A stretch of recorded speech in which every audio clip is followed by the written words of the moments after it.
Efésios, capítulo 3, do verso 1 até o verso 6. Assim diz a bendita palavra do Senhor. Por esta causa eu, Paulo, sou prisioneiro de Jesus Cristo, por vós, os gentios, se é que tendes ouvido a dispensação da graça de Deus, que para convosco me foi dada, como me foi este mistério, manifestado pela revelação, como antes um pouco vos escrevi. Por isso, quando ledes, podeis perceber a minha compreensão do mistério de Cristo, o qual, noutros séculos, não foi manifestado aos filhos dos homens, como agora tem sido revelado pelo Espírito aos seus santos apóstolos e profetas, a saber, que os gentios são co-herdeiros e de um mesmo corpo, e participantes da promessa em Cristo pelo Evangelho. Senhor, eu suplico, Pai, o auxílio do Teu Espírito Santo, no qual inspirou a Paulo para escrever essas verdades, que revelou a ele essas verdades, esse mistério. Que eu seja agora um instrumento, um vaso de barro, para poder transmitir, ó Pai, aqui da Tua igreja, fazer com que esse texto se torne compreensível.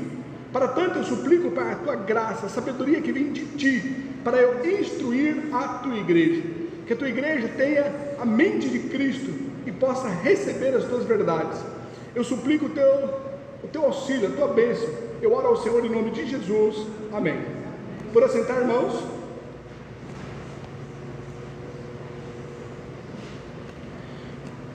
Nós vimos aqui no contexto anterior que Paulo, ele passou a tratar aqui os seus leitores como igreja, e ele mostra que esta comunidade que se converteu a Cristo, ela é agora o corpo de Cristo, uma comunidade que em Jesus Cristo tornou-se agora a família de Deus, e para tanto eles necessitam de estarem sendo edificados, estarem sendo instruídos através do que Paulo iria transmitir para eles, juntamente com os outros apóstolos e os profetas. Ele diz isso aqui no capítulo 2, do verso 19 ao verso 20, onde está escrito: assim que já não sois estrangeiros, nem forasteiros, mas concidadãos dos santos e da família de Deus, edificados sobre o fundamento dos apóstolos e dos profetas, de que Jesus Cristo é a principal pedra da esquina. Agora, a partir desse texto, Paulo, ele passa a ensinar para os seus leitores qual é o mistério de Cristo, e revela então a eles esse mistério, dando continuidade ao seu ensino. Aqui no verso 1, ele diz: por esta causa, eu, Paulo, sou prisioneiro de Jesus Cristo. Humanamente falando, Paulo, ele não era prisioneiro de Cristo, mas ele era sim prisioneiro de Nero. Quando ele estava escrevendo esta carta, aliás, ele, na verdade, antes de ser aqui prisioneiro, ele estava sendo julgado por Festo em Cesareia. Ele suplicou então, ele pediu que ele fosse julgado, fosse levado para César, e assim ele foi. E agora ele se encontrou ali preso, ele se encontrou ali em cadeias, ele estava ali aprisionado, e na verdade as cadeias eram cadeias humanas. Ele estava realmente assim preso, ele estava ali encarcerado. Mas é bem verdade que ele não vê isto como uma obra humana. Ele entende a soberania de Deus, que Jesus Cristo estava no controle de todas as coisas, que quem governava a vida dele e governava todas as coisas era o Senhor Jesus Cristo. As prisões em que Paulo se encontrava não abalou a fé dele, e não abalou o reconhecimento de que Deus estava no controle de tudo. Por isso, não obstante ele estar ali aprisionado, encarcerado por essas cadeias humanas, ele entendeu que o Senhor Jesus Cristo, que Deus estava no controle de tudo. Por isso, ele se auto-intitula como prisioneiro de Cristo, prisioneiro de Cristo. Ele faz isso também em outras cartas. Filemão, verso 9, ele diz: todavia peço-te, antes, por amor, sendo eu tal como sou, Paulo o velho, e também agora prisioneiro de Jesus Cristo. 2 Timóteo, capítulo 1, verso 8, ele fala: portanto, não te envergonhes do testemunho de nosso Senhor, nem de mim, que sou prisioneiro seu. Antes, participa das aflições do Evangelho, segundo o poder de Deus. E aqui nessa carta, no capítulo 4, verso 1, ele diz: rogo-vos, pois, eu, o preso do Senhor, que andeis como é digno da vocação com que foste chamado. Ele estava reconhecendo a soberania de Jesus Cristo sobre a sua vida, e que, não obstante as cadeias humanas, era Deus que tinha o controle de tudo. Então ele se auto-intitulava o prisioneiro de Cristo. E ele continua: por esta causa, então ele mostra o motivo, a causa pelo qual ele estava sendo preso. Por essa causa, Paulo, sou prisioneiro de Jesus Cristo. E ele diz a causa no qual ele havia sido preso. Ele fala aqui no final do verso 1: por vós, os gentios. Era devido ele estar pregando o evangelho aos gentios. Os judeus faziam várias acusações contra Paulo, caluniando ele. Atos, capítulo 25, do 7 ao 8, está escrito: e chegando ele, rodearam-no os judeus, que haviam descido de Jerusalém, trazendo contra Paulo muitas e graves acusações, que não podiam provar. Mas ele, em sua defesa, disse: eu não pequei em coisa alguma contra a lei dos judeus, nem contra o templo, nem contra César. O motivo pelo qual os judeus faziam acusação contra Paulo era em virtude de Paulo pregar o evangelho de Jesus Cristo para os gentios, mostrando que o que fazia com que os judeus vissem os gentios como inimigo era pelo fato dos gentios não cumprirem as leis cerimoniais. Paulo então mostrou que pela morte de Jesus Cristo todas as leis cerimoniais haviam sido cumpridas. Diante disso, não havia mais inimizade entre judeus e gentios. Havia sido formado agora um novo corpo. As leis já não existiam mais, porque cumpriram-se em Jesus Cristo. Ele então pregava o evangelho para os gentios, mostrando que eles haviam sido aceitos por Deus. Esta era a acusação então que os gentios faziam contra Paulo, de que ele estava pregando algo contrário a Deus, pregando algo contrário à lei. Paulo então, ele se defende e ele mostra: olha, se eu estou aqui preso, é por eu pregar o evangelho a vocês, é por eu proclamar Cristo a vocês, por eu mostrar que agora vocês são reconhecidos, são aceitos por Deus através de Jesus Cristo. Ele diz: então este é o motivo, a causa é eu pregar o evangelho para vocês. Verso 1: por esta causa, eu, Paulo, sou prisioneiro de Jesus Cristo por vós, os gentios. Ele continua então no verso 2: se é que tendes ouvido a dispensação da graça de Deus, que para convosco me foi dada. A dispensação se refere à ordem que Deus deu a Paulo para que ele pregasse o evangelho. Então nós podemos ler aqui o verso 2: olha, eu estou aqui preso porque eu tenho pregado o evangelho a vocês. Aí ele continua: se é que vocês têm ouvido esse evangelho, o evangelho da graça de Deus, que para convosco vos foi dado. A dispensação então se refere à ordem que Deus deu a Paulo para que ele pregasse o evangelho aos gentios. Nós vemos isso aqui no verso 7 e no verso 8, que diz: do qual fui feito ministro pelo dom da graça de Deus, que me foi dado segundo a operação do seu poder, a mim, o mínimo de todos os santos, me foi dado esta graça de anunciar entre os gentios, por meio do Evangelho, as riquezas incompreensíveis de Cristo. Então, essa dispensação no qual Paulo ele se refere aqui, na verdade, é o Evangelho da graça, a pregação acerca de Jesus Cristo. Continuando então o verso 3: como me foi esse mistério?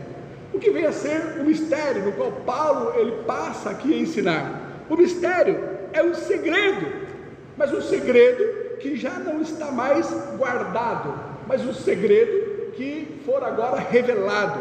É uma verdade que esteve oculta ao conhecimento e ao entendimento da humanidade, mas que atualmente fora então desvendado, foi revelado por Deus para os seus profetas, os seus apóstolos.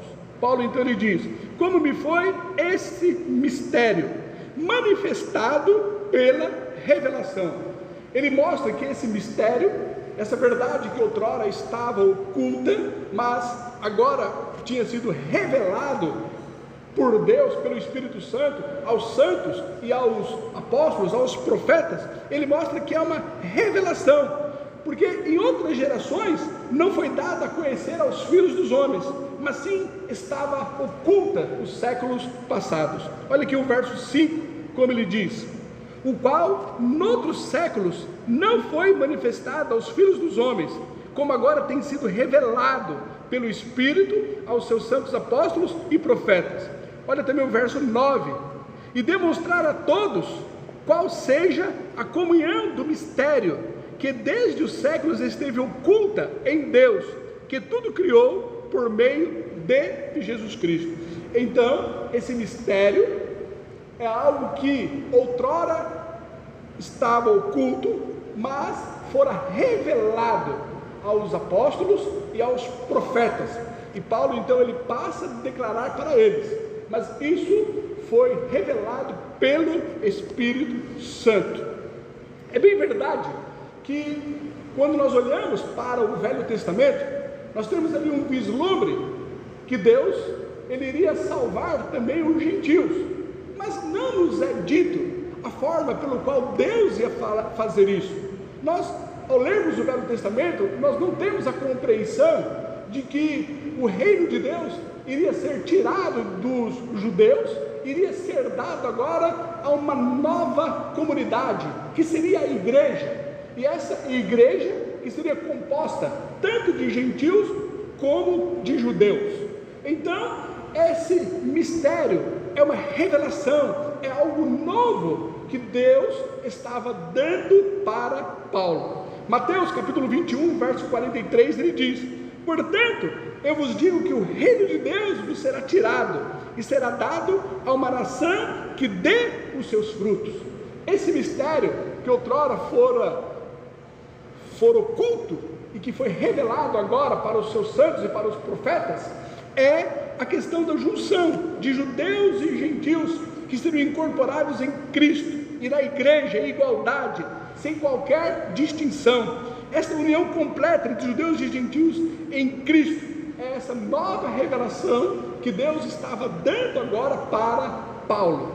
Então ele diz: como me foi esse mistério manifesto agora pela revelação, como antes um pouco vos escrevi. Paulo, ele escreveu de uma forma resumidamente sobre esse mistério aqui no capítulo 2.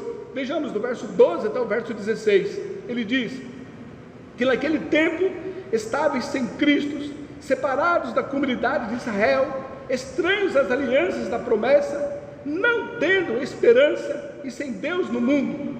Mas agora em Cristo Jesus, vós que antes estavas longe, já pelo sangue de Cristo chegaste perto, porque Ele é a nossa paz, o qual de ambos os povos fez um, e derrubando a parede de separação que estava no meio, na sua carne desfez a inimizade, isto é, a lei dos mandamentos, que consistia em ordenanças, para criar em si mesmo dos dois um novo homem, fazendo a paz, e pela cruz reconciliar ambos com Deus em um corpo, matando com ela as inimizades. Paulo, ele diz aqui no final do verso 3, como antes um pouco vos escrevi. Ele havia escrito, ele havia falado sobre isso, aqui do verso 12 até o verso 16, essa revelação, esse mistério, que agora judeus e gentios faziam parte da igreja, do corpo de Cristo. Ainda que outrora o Velho Testamento mostrou que os gentios seriam salvos, mas não de uma forma tão contundente, de uma forma tão aberta, de uma forma tão clara, como agora Paulo ele passa a mostrar aos seus leitores. Ele diz então agora no verso 4, por isso, quando ledes, podeis perceber a minha compreensão do mistério de Cristo. Em Colossenses, Paulo ele fala no texto paralelo, o que vem a ser esse mistério. Colossenses capítulo 4, verso 3, ele diz, orando também juntamente por nós, para que Deus nos abra a porta da palavra, a fim de falarmos do mistério de Cristo, pelo qual estou também preso. Paulo então ele chama de mistério de Cristo, pois estava oculto até ser revelado por meio da vinda do Senhor Jesus Cristo. Verso 4, por isso quando ledes, podeis perceber a minha compreensão do mistério de Cristo. Foi através da vida de Jesus Cristo que esse mistério fora revelado. Ele diz agora no verso 5, o qual noutros séculos não foi manifestado aos filhos dos homens, como agora tem sido revelado pelo Espírito aos seus santos apóstolos e profetas. O que Deus ele revelou aqui para Paulo, também ele revelou para os seus santos apóstolos e profetas. Essa revelação, esse mistério, algo no qual ele estava mostrando aqui a igreja de Éfeso, no qual eles faziam parte da igreja, essa igreja é a nova comunidade, no qual fora dado a ela agora o reino de Deus, que eles fazem parte agora do corpo de Cristo. Essa mesma revelação que fora dada aqui a Paulo, que Paulo ele está descrevendo aqui nesse texto que nós estamos lendo, ele diz que isso não foi algo único para ele. Também outros apóstolos também já sabiam acerca disso. O Espírito revelou também para outras pessoas. Por exemplo, Colossenses capítulo 1, verso 26, ele diz, o mistério que esteve oculto desde os séculos e em todas as gerações, e aqui agora foi manifesto aos seus santos. Esse mistério também já fora revelado também para Pedro, quando ele está lá em Jope, e ele em Jerusalém, ele é indagado pelos outros apóstolos, pelo fato de ele ter ido na casa de um gentil, de um homem que não era judeu, e ter ali pregado o evangelho para ele. Pedro, ele se explica ali para aquela comissão. Capítulo 11 de Atos, do verso 1 até o verso 18, por mais que seja um texto longo, é interessante nós lermos para compreendermos aqui essa revelação que também foi dado a Pedro. Atos capítulo 11, verso 1 até o 18, ele diz, e ouviram os apóstolos e os irmãos que estavam na Judéia, que também os gentios tinham recebido a palavra de Deus. É esse mistério, o fato dos gentios ter ouvido acerca do evangelho e fazerem parte agora do reino de Deus, fazerem parte da comunhão dessa igreja, dessa nova comunidade em Cristo Jesus. E subindo Pedro a Jerusalém, disputava com ele os que eram da circuncisão, ou seja, os judeus. Eles não estavam querendo reconhecer os gentios como também fazendo parte da igreja.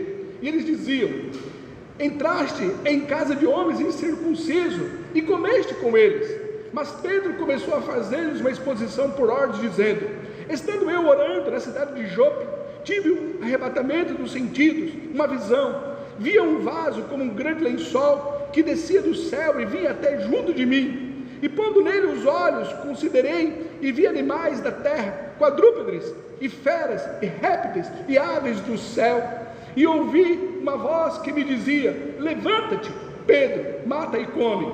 Mas eu disse, de maneira nenhuma, Senhor, pois nunca em minha boca entrou coisa alguma comum ou imunda. Ele ainda estava ali com aqueles resquícios das leis cerimoniais, vindo então que não poderia comer esses animais que eram considerados imundos.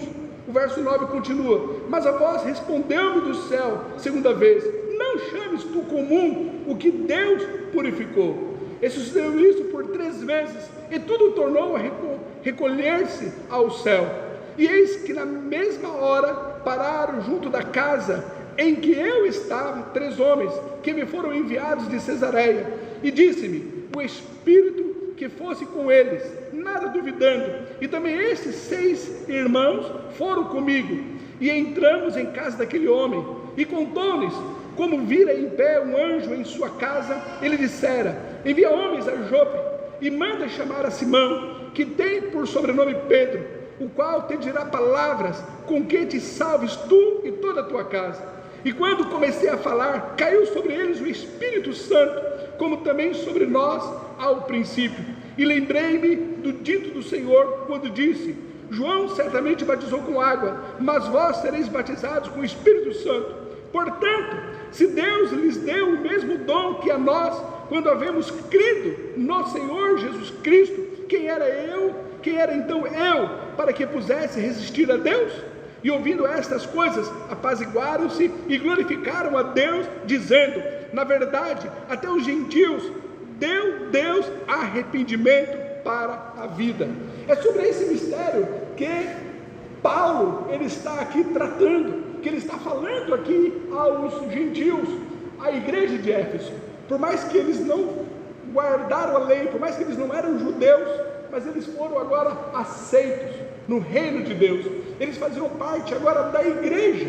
E Paulo então lhe diz aqui no verso 5: o qual noutros séculos não foi manifestado aos filhos dos homens, como agora tem sido revelado pelo Espírito. O Espírito aqui é o Espírito Santo. Esse mistério é a junção de judeus e gentios, fazendo parte da igreja, dessa nova comunidade, fazendo parte agora do reino de Deus. O que Paulo está dizendo é que eles, por terem aceito a Jesus Cristo, eles fazem parte agora do reino de Deus, eles são filhos de Deus. E essa revelação foi dada a Paulo, como também a outros apóstolos e a outros profetas. Ele continua aqui no verso 6, a saber, Paulo, ele declara agora a natureza exata do mistério, com ênfase e clareza. Ele com todas as letras, ele deixa muito claro, ele então explana para que os seus leitores entendam qual vem ser esse mistério. É o mistério que diz respeito a Cristo, e é o seu único povo, indicando aquilo que os crentes gentios agora têm e são em conjunto com os crentes judeus. Ele diz: o mistério é esse, a saber, que os gentios são co-herdeiros e de um mesmo corpo e participantes da promessa.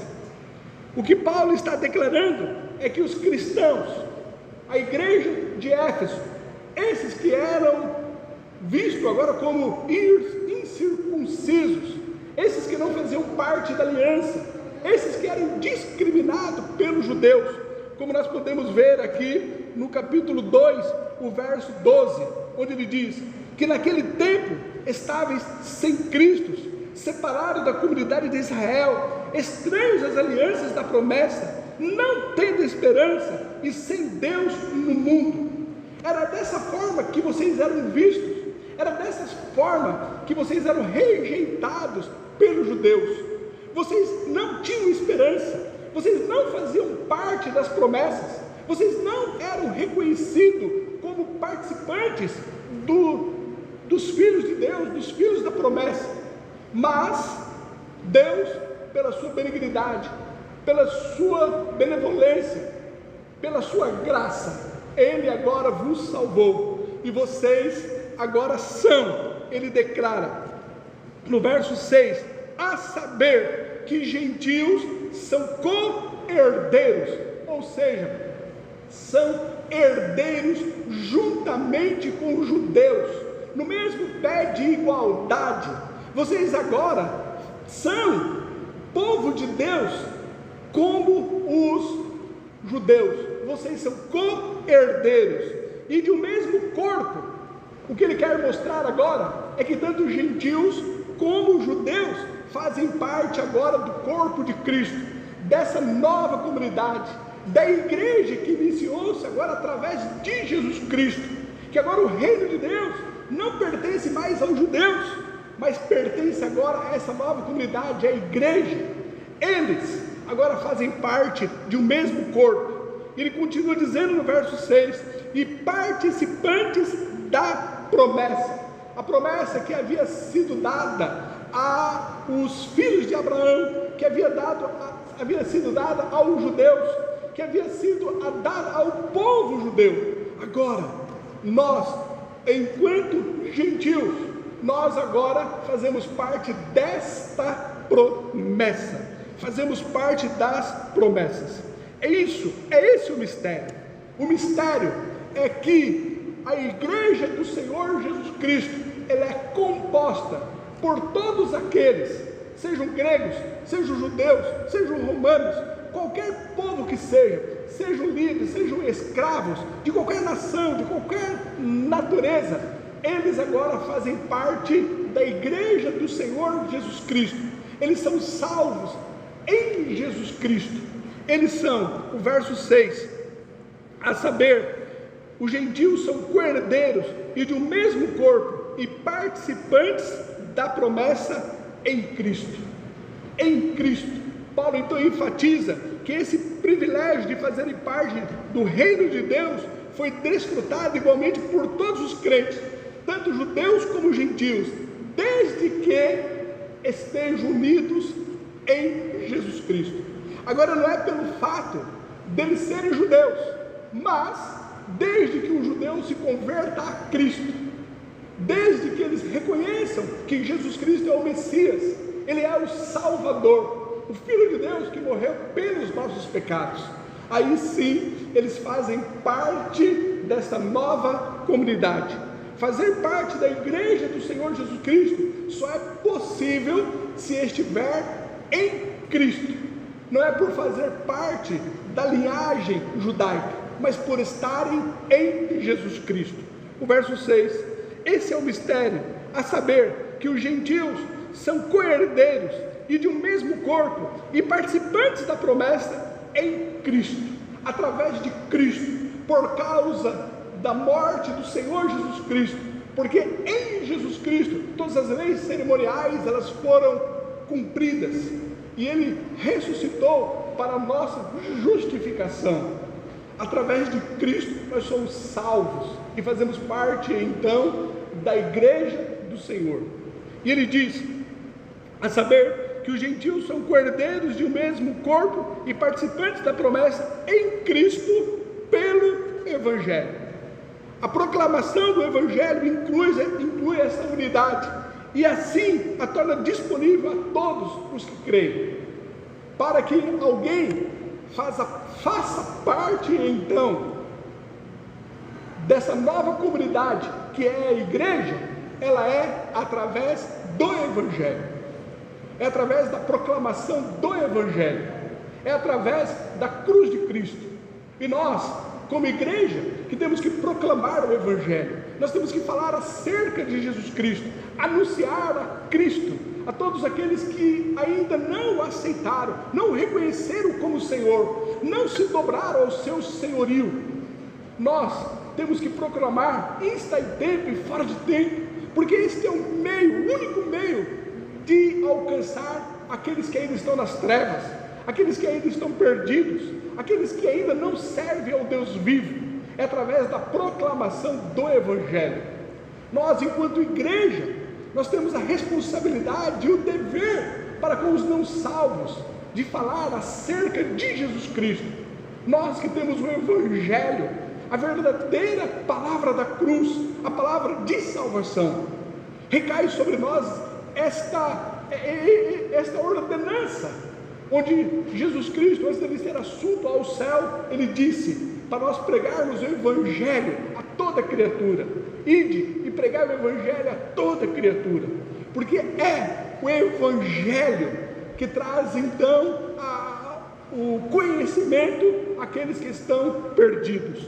Romanos capítulo 1, verso 16 diz: porque não me envergonho do Evangelho de Cristo, pois é o poder de Deus para a salvação de todo aquele que crê, primeiro do judeu e também do grego.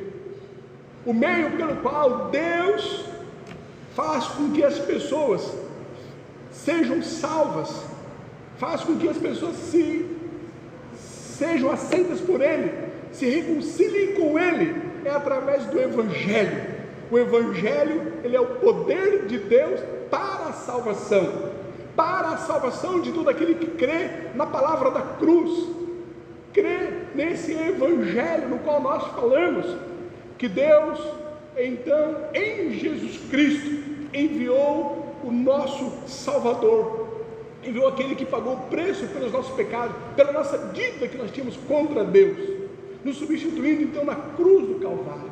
E cabe a nós, como igreja, anunciar este Evangelho, porque foi esse Evangelho que nós recebemos, e esse Evangelho que fez com que nós agora passássemos a fazer parte da igreja, reconhecêssemos esse mistério, que nós somos co-herdeiros juntamente com os gentios, nós somos parte desse corpo, e nós fazemos parte desta promessa. Alguém anunciou para nós este Evangelho, e cabe a nós também agora anunciarmos esse Evangelho para aqueles que ainda estão nas trevas. Paulo ele diz aqui no verso 6, a saber que os gentios são co-herdeiros de um mesmo corpo, participantes da promessa em Cristo, pelo Evangelho. Lições que nós podemos aprender a partir então deste texto, que nem as cadeias ou qualquer outra coisa nos separa do amor de Deus. Paulo, ele era um prisioneiro de César, mas ele reconhecia a soberania de Deus, e ele então se auto-intitulava como prisioneiro de Jesus Cristo. Nada nos separa do amor de Deus, nem as cadeias. Romanos capítulo 8, do 35 ao 39 diz: quem nos separará do amor de Cristo? A tribulação, ou a angústia, ou a perseguição, ou a fome, ou a nudez, ou o perigo, ou a espada, como está escrito: por amor de ti somos entregues à morte todo dia, somos reputados como ovelhas para o matadouro, mas em todas essas coisas somos mais do que vencedores por aquele que nos amou, porque estou certo de que nem a morte, nem a vida, nem os anjos, nem os principados, nem a morte, nem os principados, nem os potestades, nem o presente, nem o porvir, nem a altura, nem a profundidade, nem alguma outra criatura nos poderá separar do amor de Deus, que está em Cristo Jesus, o nosso Senhor. Esta é a primeira verdade que nós aprendemos aqui. A segunda é que se nós formos presos por motivo que o motivo seja por algo que foi agradável a Deus. Se porventura nós viéssemos a ser presos, que o motivo que nos leve à cadeia seja algo agradável a Deus, e não por termos cometido alguma leviandade. Mas se porventura formos presos, que seja por termos feito algo agradável a Deus. 1 Pedro capítulo 2, do 19 ao 20 diz: porque é coisa agradável que alguém, por causa da consciência para com Deus, sofra agravos, padecendo injustamente. Porque que glória será esta? Se, pecando, sois esbofeteados e sofreis, mas se fazendo bem, sois afligidos e o sofreis, isto é agradável a Deus. Essa prisão, Paulo ele via que era algo agradável a Deus, porque ele estava preso por causa dos gentios, por ele anunciar o Evangelho, o plano de salvação para os gentios. E a última lição que nós aprendemos aqui é que o Evangelho no qual nós cremos nos faz herdeiros e participantes da promessa em Cristo. Esse Evangelho no qual nós cremos, o Evangelho no qual nós aceitamos, o Evangelho no qual nós abraçamos, que é o reconhecimento que Deus nos amou e enviou Jesus Cristo para morrer a nossa morte e pagar a nossa dívida que tínhamos contra Ele. e foi cravada na cruz do Calvário. Jesus nos substituiu na cruz do Calvário. Este Evangelho no qual nós cremos nos faz herdeiros e participantes das promessas que Deus nos deu em Jesus Cristo. O verso 6 ele fala, a saber que os gentios são herdeiros, são co-herdeiros e de um mesmo corpo, participantes da promessa em Cristo pelo Evangelho. Que Deus então nos ajude a tanto nós descansarmos em tudo que ocorre conosco, sabendo que Deus tem o controle de tudo, e que Ele é soberano, e que Ele é Senhor sobre tudo, e confiarmos no cuidado de Deus sobre nós, e agradecermos a Ele, por Ele ter aberto os nossos olhos, e nós termos descoberto, termos aceito esse mistério, no qual foi revelado a nós, e hoje nós somos parte da igreja do Senhor Jesus Cristo, porque nos foi revelado o Evangelho. Deus, obrigado pelo que o Senhor nos tem dado, o Senhor nos tem alcançado com a sua misericórdia, com a sua graça. Senhor, que nós venhamos nos aprender, ó Pai querido, na tua benevolência, sabendo que o Senhor, ó Pai querido, é bom, e que tudo que ocorre conosco é em virtude da tua bondade. Ainda que nós não venhamos entender, mas venhamos aceitar e reconhecer e professar que Deus Ele é bom, e tudo que ocorre conosco, mesmo as cadeias, o Senhor está no controle de tudo. E venhamos, ó Pai, agradecer pelo que o Senhor fez por nós, e através do teu Evangelho, no qual nós cremos, nós fazemos parte, ó Pai querido, da herança. Nós somos herdeiros, co-herdeiros juntamente com os judeus, fazemos parte desse corpo, e nós agora fazemos parte das tuas promessas. Obrigado porque os nossos olhos foram abertos. Obrigado, ó Pai. Oramos a Ti em nome de Jesus. Amém.